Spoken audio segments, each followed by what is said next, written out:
It's your boy, Jeff Jones. You know it's your boy, the upset specialist, Thomas Boykin. Yes, sir. Yes, sir. Always and forever, Mr. Michael Jones. And this is 234 Sports Talk. Let's talk about it. Fellas. Let's talk about it. What's going on, fellas? Hey, back at it again. All right, big news.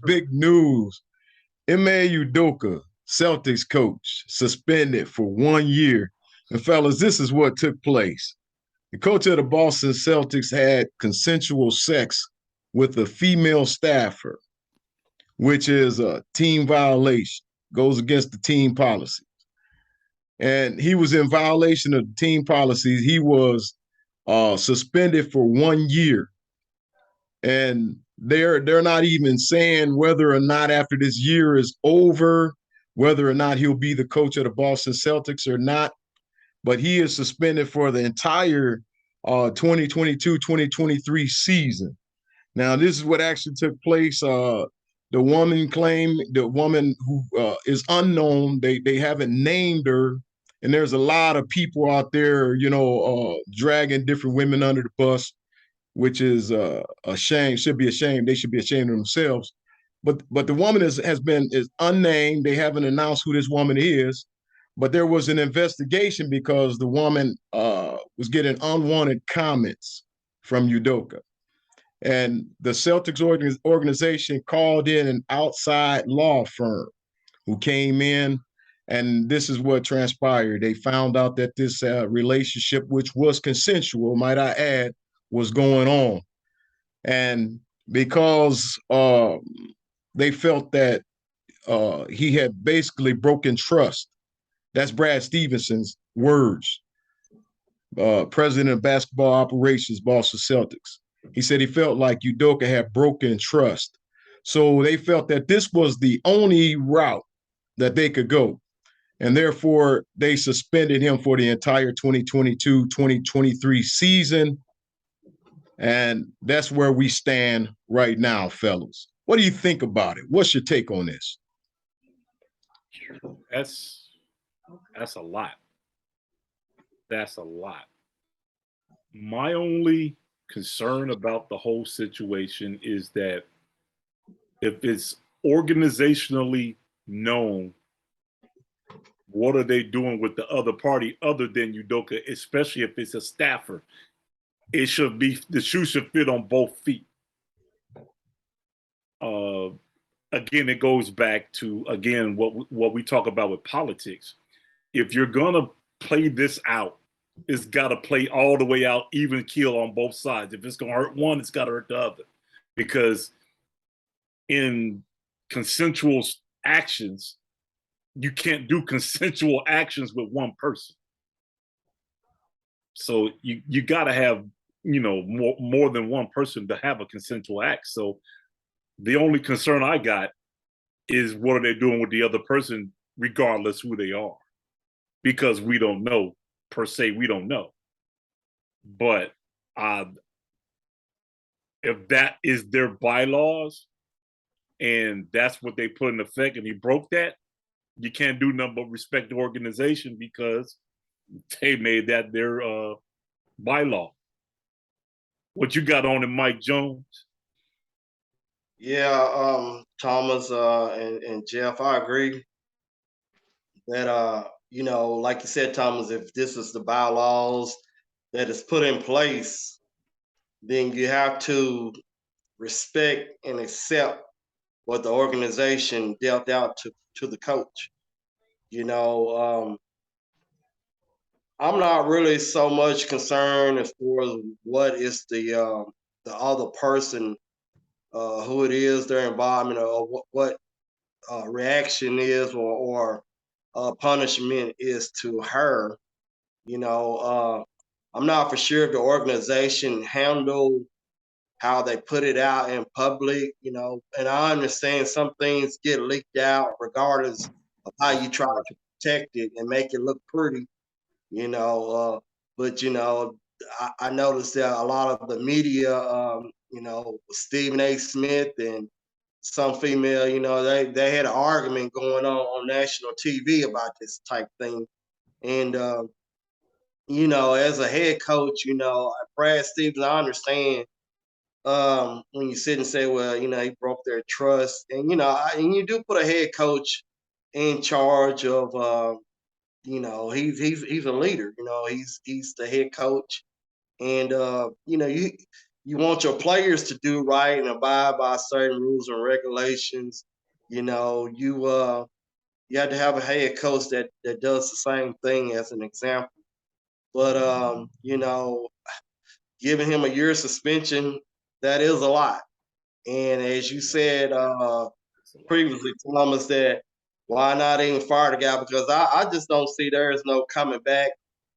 And I guess I don't know if he gets paid for this. If he's like a police officer that has shot somebody or killed somebody, and they just sitting behind a desk, but they're collecting paid administrative leave.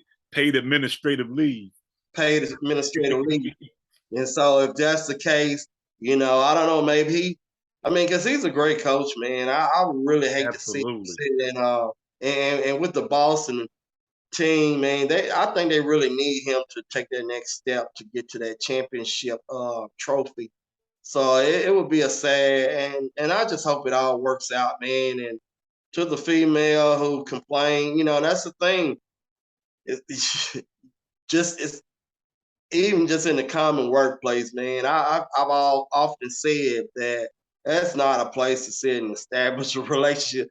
And not that sometimes we just can't sit and stop how we feel and how emotions sit and work and all these other things that comes into play like that. But you got to when you are in charge, when you are a supervisor, when you are a lead, when you are a manager, you have to sit up there, and especially if you got a relationship ongoing. But I'm not even going to jump into that side of it because that's unfair to him, and he's not here on our show to defend himself. But I think it's a sad situation, and I hope things work out, man. Thanks. That's absolutely true, Mike J. I just for mine, if they're going to let him go, like you said, the guy is a heck of a coach. And I'm sure even with this situation jumping off, any organization will welcome him in with the understanding, look, dude, we understand you made this mistake in the past. We can forgive that as long as you stay true to what we put in our bylaws. You can coach us all day long, every day, because we already seen what you can do. We saw the turnaround with what you did with the Celtics. So I can put my faith that you're going to turn my team around. That part I know you can do. My part, the other part I need you to do is understanding the bylaws. That's the only thing that he's got to worry about. But other than that, the guy is a whale of a coach. I don't take nothing from him. No doubt. Definitely. Fellas, Mike, you kind of hit on it. And that was going to be one of my questions I wanted to ask you guys. Do you feel as if after this year's suspension is up, do you feel like, he'll be able to return?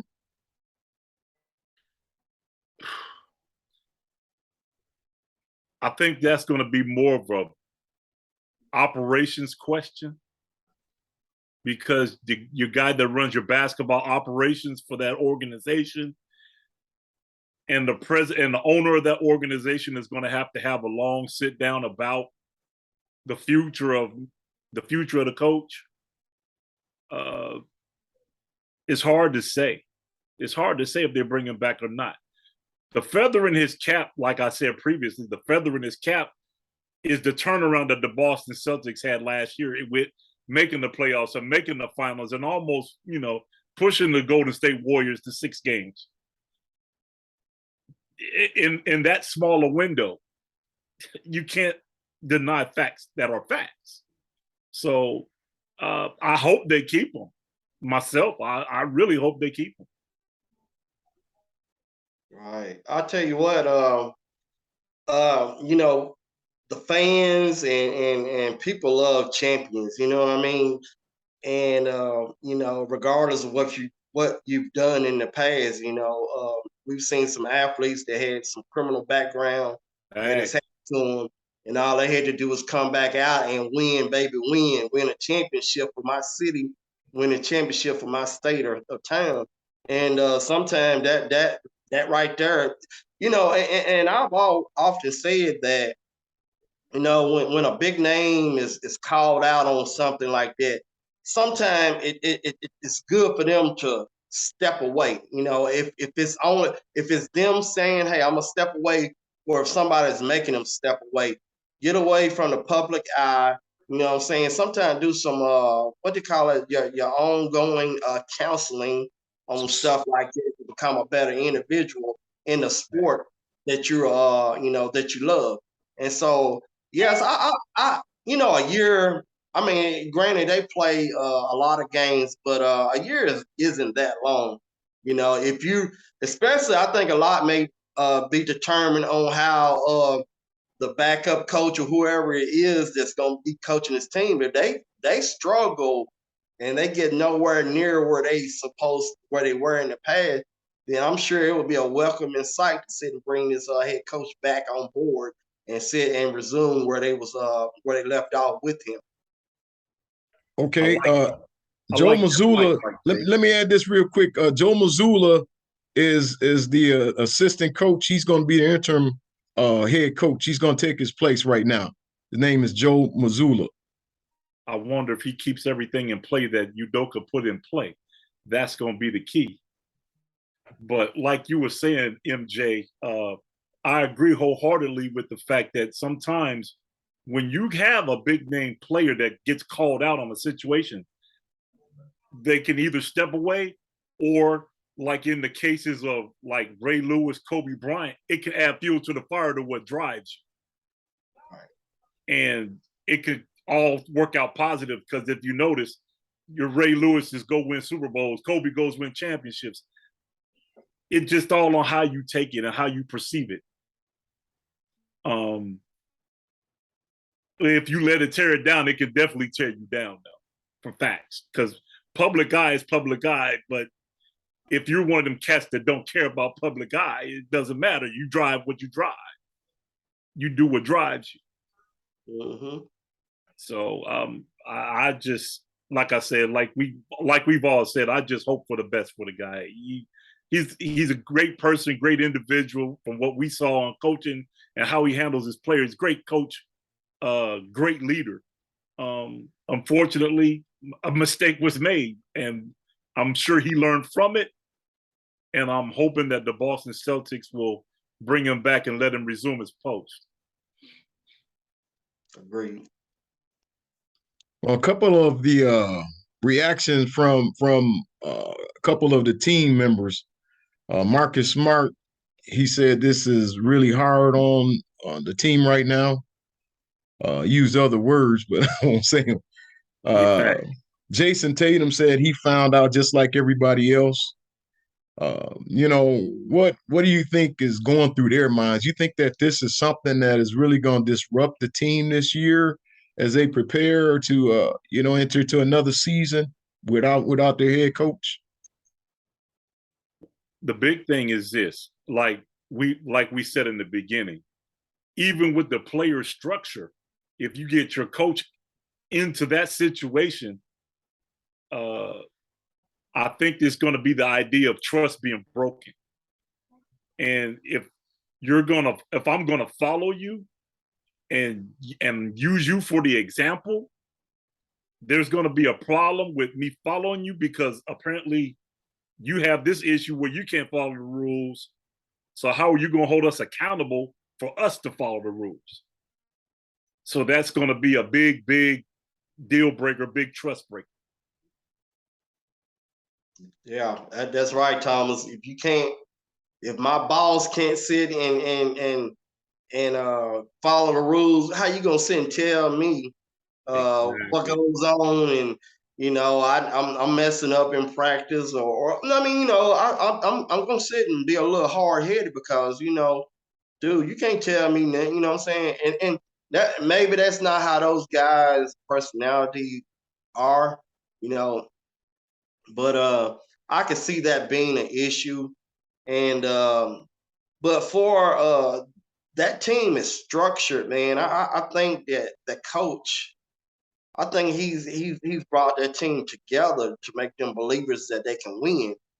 And Absolutely. I don't know, it could work in a positive, like you said, Tom. It could work like a Ray Lewis or a Kobe and them, and bring them together stronger and say, hey, we for our coach, we're gonna play this season for our coach. You know what I'm saying? Facts. You know, we Facts. know we know the play. If that assistant or that interim is sitting and basically running the same play, or if he's coaching the best way he can, and they setting it out for this season, we're gonna win this for our coach. Then it could it may not hurt him. I don't know. I just don't.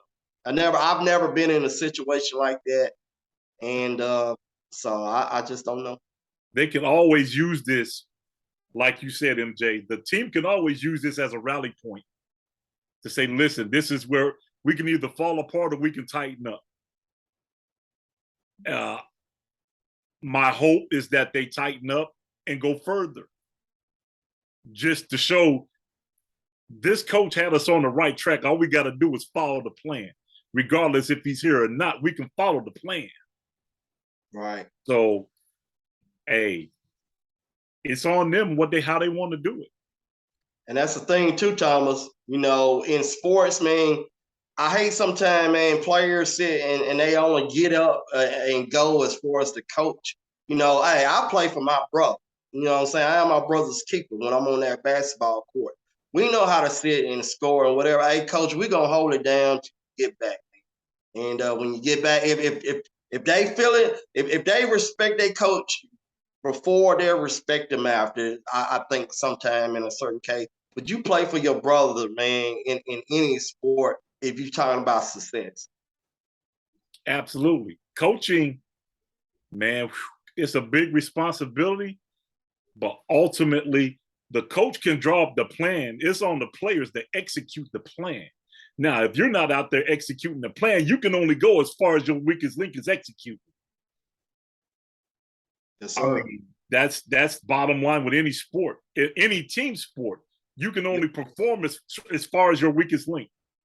If you got all your links strong, your team will perform well, regardless of leadership or not, because you know what's expected and you know how to hold your brother accountable for what needs to go on the court. So I agree wholeheartedly with you, Mike J. Mm-hmm. Well, fellas, we'll see how this plays out. If you're loving 234 Sports Talk, like and subscribe. And you can also follow us on Twitter. You can follow us on TikTok. All right, fellas, we'll see how this plays out. Until the next time, it's been 234 Sports Talk. We'll talk about it again. Yes, sir.